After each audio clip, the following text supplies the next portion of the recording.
Alright, imagine the sun is the ultimate party, packed tight with people, everyone's dancing, bumping shoulders, no one has space to move, let alone do anything wild.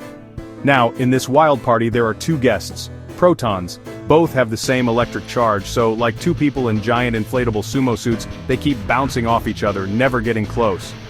But for our sun to shine, these protons to fuse together and release energy.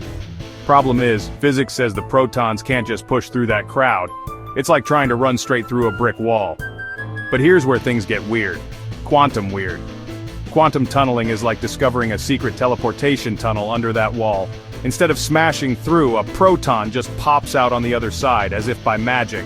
It's not breaking the rules, it's just playing by quantum rules, which are honestly way cooler. This tunneling gives protons a tiny chance to fuse even when they shouldn't be able to. And when they do, boom, energy bursts out, lighting up the sun and keeping us warm and alive down here on Earth. So next time you feel the sunshine, remember, it's powered by a cosmic cheat code, quantum tunneling, letting the impossible happen billions of times every second. The sun is basically a massive quantum magic show, and we're all lucky enough to bask in the glow. Pretty wild, right?